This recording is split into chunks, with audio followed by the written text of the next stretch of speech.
Jaylon Smith, very interesting case right now. Do you feel how do you feel about him? Because it was extremely promising him coming back, and it seems like there was some, I don't want to say hate, but there was some.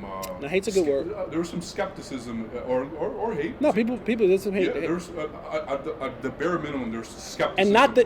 Here's the thing, yeah. People don't hate the man. Yes, his play, right? People hate the player, yeah. or the play of the player. Yes. Like that's the two things. You got to be able to distinguish the man and the player. Correct. Right? I don't think people hate the man. I think people still love Jaylon Smith. Yeah. I think people hate the way that he played because it was a feel-good story and it had great promise and there were flashes of it, and then all of a sudden you started seeing the brand come more than the player, and people didn't like that because at the end of the day, fans are fickle. Fans are fickle. They will love you today, and you mess up one play, they will hate you tomorrow. They're fickle. But for Jaylon Smith, I think the biggest thing for him was and some of it's due to him, and some of it due to the atmosphere around him. Jaylon Smith is what you call a run, read, and react type player. When Jaylon Smith has to deal with the garbage of fighting off offensive linemen because the guys that he has in front of him, like that's the nature of the. This is why you see the signing of Gerald McCoy, Ontario Poe, the Oklahoma kid. What is his name? Neville. Yeah. Neville Gilmore. Is because I need fat greasies in front of me, so that I, as a linebacker, because his skill set is running. I can't run, and he's still not what he once was. You can still tell the way his lateral movement, getting off blocks, covering guys. He still isn't where he is. There's flashes of it, but the biggest thing for Jaylon Smith was people, when your productivity goes down, and they see you do things like swipe up when your team is down 20 points, and you get attacked, and you're down 20 points, and you do your celebration dance, or when people see you trying to hawk glasses or start business and stuff like that, it doesn't.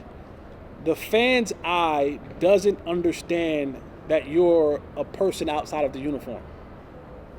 All they see is the uniform. And so when what you do in the uniform isn't producing success, they think that you're not supposed to do anything else. I remember my playing days, it's like we were like on a 4-game losing streak, and I was in the gap. And someone's like, what are you doing what are you doing in here? I'm like, duh, the same thing you're doing in here, trying to buy this shirt if you leave me the hell alone. But they think I should be in the film room 50 hours a day.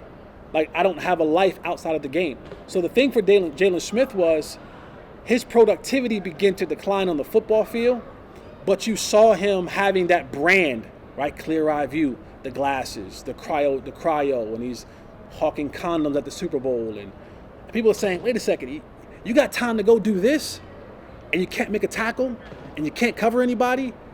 They take these two worlds and they mesh them together, and they think it's all the same thing. They think he wears the helmet 24 hours a day, and they don't understand that I put the helmet up at some point in time and I become a human, and then I stop becoming a human and I become a football player. But fans, that all runs in together, and when it doesn't have success here, they don't think you should have happiness there. They think because they're upset about. That's the thing. Fans will sour in a game for 7 days until the next game. And we have to be able to put that stuff behind us and move on. That doesn't stop me having to go and conduct business that I have a livelihood that I have to look after. And fans can't decipher the two. They don't know how to separate the player from the man from the player. It all meshes together. So when it's not success here and you're having success here, they're thinking that you're spending too much time over here, not enough time over here, and you got your contract and you swipe. So he regressed. He did regress, but he has a chance to now start fresh with this new coaching staff.